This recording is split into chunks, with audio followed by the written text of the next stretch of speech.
की बात मानकर चुड़ैल एक पेड़ से केले का एक गुच्छा तोड़ लेती है। फिर वो उसे कंधे पर उठाकर वापस शमशान लौट जाती है। केवड़ातला शमशान के ठीक बगल में एक बहुत बड़ा केले का बगीचा था। वहाँ बहुत सारे केले होते थे। उस बगीचे की गहराइयों में एक अजीब तरह का लाल केले का पेड़ भी दिखाई देता था और उस लाल केले में एक विशेष जादुई शक्ति थी। लेकिन वहाँ से केले तोड़ने की किसी की हिम्मत नहीं होती थी, क्योंकि वहाँ रात होते ही भूतिया बंदरों का झुंड जाग उठता था।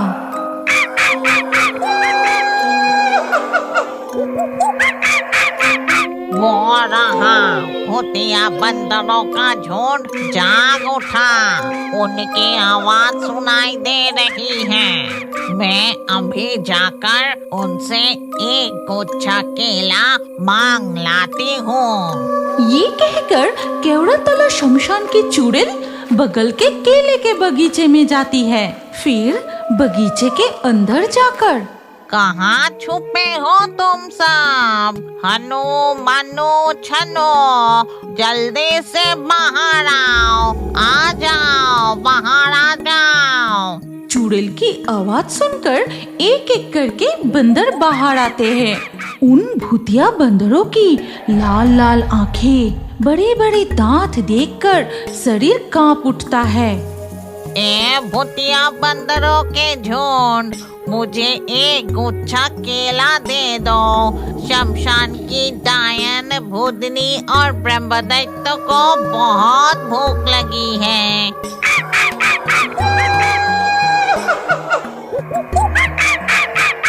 इतना चिल्ला क्यों रहे हो? मैंने तो सिर्फ एक गुच्छा केला ही मांगा है। अच्छा ठीक है, इसके बदले में पास के गांव से तुम्हारे लिए पक्के आम लेकर आऊंगी।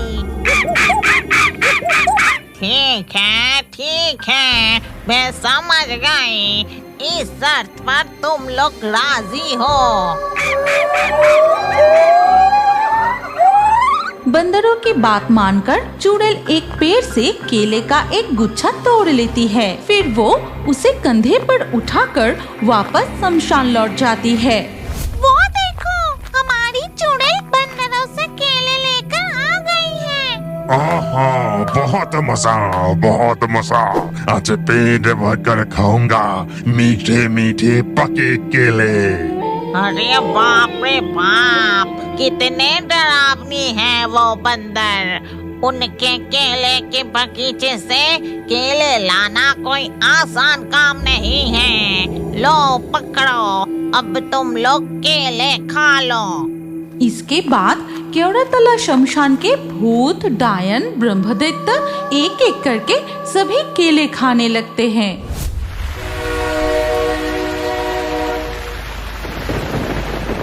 इसी तरह चुड़ैल हर रात भूतिया बंदरों की केले की बगीचे में जाकर केले का गुच्छा ले आती है और सारे भूत मजे से खाते हैं। लेकिन उस शमशान में अंतिम संस्कार करने आया कोई इंसान अगर केले के लालच में आकर गलती से भी उस बगीचे में घुस गए तो उसे कोई नहीं बचा सकता। क्यों? अगर कोई इंसान उस केले के बगीचे में घुसे तो उसके साथ क्या होता है काका? क्या वो भूतिया बंदर उसे? बारिश भरी शाम में चाय की दुकान पर 7 भूतिया बंदरों और केले के बगीचे की डरावनी कहानी चल रही थी। चाय में चुस्की लगाकर सोमू फिर से पूछता है, अच्छा गोपाल काका, क्या उस केले के बगीचे में सचमुच लाल केले का पेड़ है? क्या आपने वो केला देखा है? और उन लाल केले में ऐसी कौन सी जादुई शक्ति है कि 7 भूतिया बंदर मिलकर उसकी रखवाली करते हैं? हाँ, देखा है, अपनी आँखों से देखा है। तब मेरी उम्र कोई 35 या 40 साल होगी। मैं केवड़ातला शमशान में एक पड़ोसी के अंतिम संस्कार में गया था। शमशान में चीता की आंख तेज जल रही थी। तभी शमशान में आने वाले सभी लोगों को तेज भूख लग गई। तभी शमशान के पास एक केले का बगीचा देखकर रमेश गोपाल से कहता है, गोपाल, चल हम उस केले के बगीचे में जाकर एक गुच्छा केले तोड़ लाते हैं। काम खत्म होने में अभी बहुत देर है। केले खाकर सब भूख मिटा लेंगे। चल फिर केले के बगीचे से केले तोड़ कर लाते हैं। ये कहकर गोपाल और रमेश उस केले के बगीचे में जाते हैं। फिर वो दोनों इधर उधर पके हुए केले के गुच्छे खोजने लगते हैं।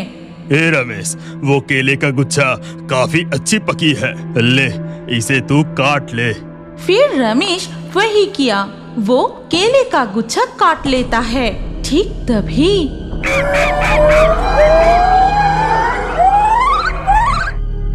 गोपाल, क्या तुझे सुनाई दे रहा है? दूर कहीं से एक डरावनी आवाज आ रही है। चल गोपाल, अब हम लौट चलते हैं। शाम होने वाली है और अंधेरा भी छा जाएगा। अरे वो कुछ नहीं है, कुछ नहीं होगा। और एक गुच्छे केले से सबका पेट नहीं भरेगा। भीम काका अकेले ही सब खा जाएगा। चल एक और गुच्छा तोड़ते हैं। लेकिन यहाँ तो और पके केले नहीं है, बगीचे के और अंदर जाना होगा। तो चल।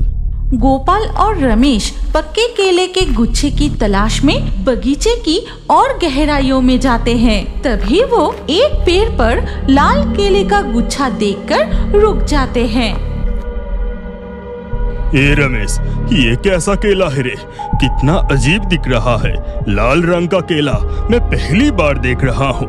और इस लाल केले की गुच्छे से कितनी मीठी खुशबू आ रही है। ले इसे ही काट ले। ठीक है। ये कहकर जैसे ही रमेश लाल केले का गुच्छा काटता है, तभी पूरे बगीचे को कंपाकर एक डरावनी आवाज गूंज उठती है।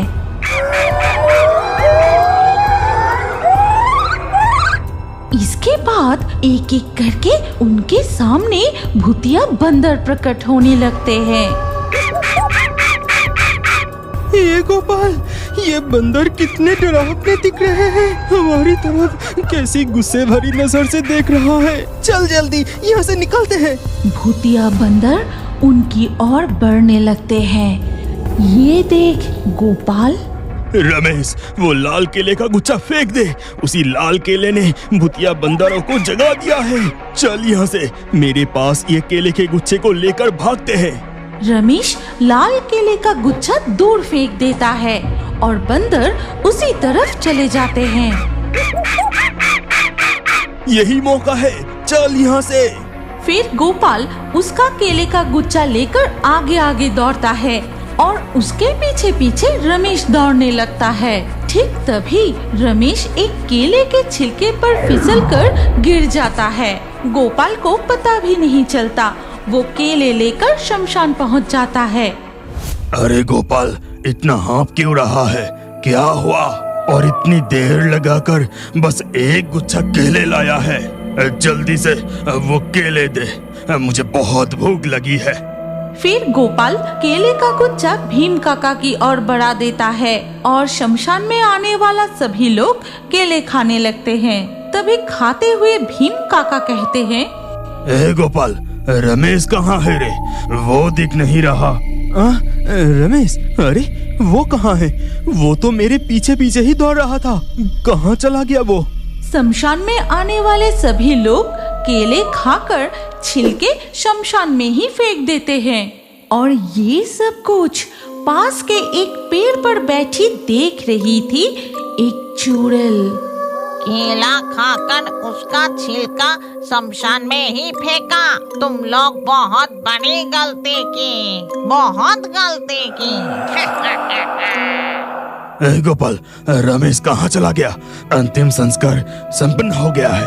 अब सभी वापस घर जा रहे हैं। तुम लोग थोड़ा और रुको ना। रमेश मेरे पीछे ही था, वो अभी आ जाएगा। रमेश, ए रमेश, कहाँ है तू? रमेश की कोई आवाज नहीं आती। सभी लोग एक एक करके घर लौट जाते हैं। चल गोपाल, रमेश जरूर शमशान में ना आकर घर लौट गया होगा। मेरा बात मान, तो भी घर चल। और थोड़ा सा रुक जाओ ना, रमेश जरूर लौटेगा। अरे घर वापस चल। ऐसी आधी रात को शमशान में तू अकेला इंतजार करेगा क्या? वो लौट गया होगा, चल।